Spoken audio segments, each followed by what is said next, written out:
नमस्कार दोस्तों।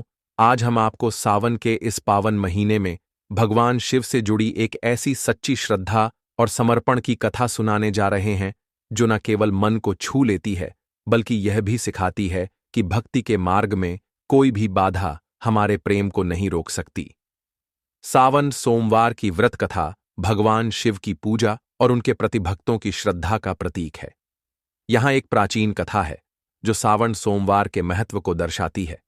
एक समय की बात है, एक गरीब ब्राह्मण परिवार में एक सुंदर और भोली भाली कन्या रहती थी। उसका नाम पार्वती था। वह भगवान शिव की परम भक्त थी और उनकी पूजा करने में अपना अधिकांश समय व्यतीत करती थी। एक दिन सावन के महीने में पार्वती ने भगवान शिव की पूजा करने का निर्णय किया। उसने व्रत रखा और भगवान शिव की पूजा की। उसने भगवान शिव को जल चढ़ाया, बेलपत्र चढ़ाया और उनकी आरती की। उसकी भक्ति और श्रद्धा से प्रसन्न होकर भगवान शिव ने उसे दर्शन दिए और कहा, बेटी, मैं तुम्हारी भक्ति से प्रसन्न हूं। तुम्हारी इच्छा क्या है? पार्वती ने कहा, भगवान, मैं आपके चरणों में सदा बनी रहना चाहती हूं। मुझे आपके समान कोई वर चाहिए। भगवान शिव ने कहा, बेटी, तुम्हारी इच्छा पूरी होगी। अब से तुम सावन सोमवार का व्रत करो और मेरी पूजा करो। तुम्हारी मनोकामना पूरी होगी। पार्वती ने सावन सोमवार का व्रत किया और भगवान शिव की पूजा की। उसकी भक्ति और श्रद्धा से प्रसन्न होकर भगवान शिव ने उसे अपने समान वरदान दिया। साहूकार के घर में एक सुंदर बालक की प्राप्ति हुई, लेकिन भगवान शिव ने पहले ही कह दिया था कि यह बालक केवल 12 वर्ष तक ही जीवित रहेगा। जब बालक 11 वर्ष का हुआ तो साहूकार ने उसके विवाह का विचार किया ताकि उसके वंश का आगे बढ़ सके।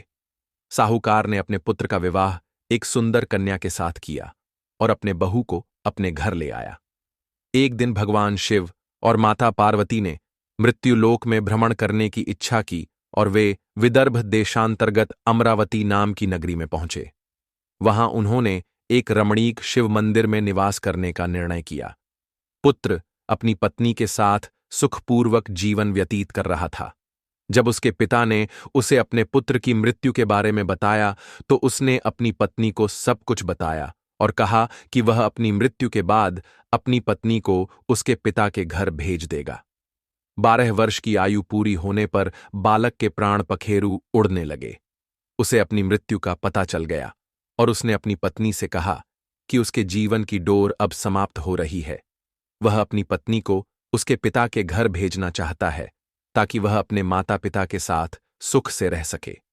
बालक अपनी पत्नी को विदा करके अपने नाना के घर भेज देता है और स्वयं यमलोक की यात्रा पर चल देता है। उसकी पत्नी अपने पति की मृत्यु का समाचार सुनकर विलाप करने लगती है और अपने प्राण त्यागने का निर्णय करती है। तभी वहां एक महात्मा आते हैं और उसे समझाते हैं कि वह अपने पति को जीवित कर सकती है, लेकिन इसके लिए उसे 16 सोमवार का व्रत करना होगा। वह महात्मा की बात मान लेती है और व्रत करने लगती है। व्रत के प्रभाव से उसके पति को जीवन दान मिल जाता है और वह अपने पति के साथ सुखपूर्वक जीवन व्यतीत करने लगती है। इस प्रकार सावन सोमवार का व्रत रखने और कथा सुनने से सभी मनोकामनाएं पूरी होती हैं। सावन सोमवार व्रत कथा के प्रमुख बिंदु जो कि हमें ध्यानपूर्वक करना चाहिए, जैसे सावन सोमवार का व्रत भगवान शिव की भक्ति का प्रतीक है। इस दिन व्रत रखने से मनोकामनाएं पूरी होती हैं। सावन सोमवार के दिन सुबह जल्दी उठकर पवित्र स्नान करें और साफ वस्त्र धारण करें। भगवान शिव के समक्ष व्रत का संकल्प लें और उनकी पूजा करें। भगवान शिव की पूजा में बेलपत्र, भांग, धतूरा और सफेद फूल अर्पित करें। खीर का भोग लगाएं और सोमवार व्रत कथा का पाठ करें। 16 सोमवार का व्रत करने के बाद विधि विधान से उद्यापन करना चाहिए। सावन सोमवार की व्रत कथा हमें भगवान शिव की भक्ति और श्रद्धा का महत्व सिखाती है। यह कथा हमें यह भी सिखाती है कि सावन सोमवार का व्रत करने से और भगवान शिव की पूजा करने से हमारी मनोकामनाएं पूरी हो सकती हैं। इसीलिए सावन सोमवार के दिन भगवान शिव की पूजा करें, व्रत रखें और उनकी आरती करें। इससे आपके जीवन में सुख, शांति और समृद्धि आएगी।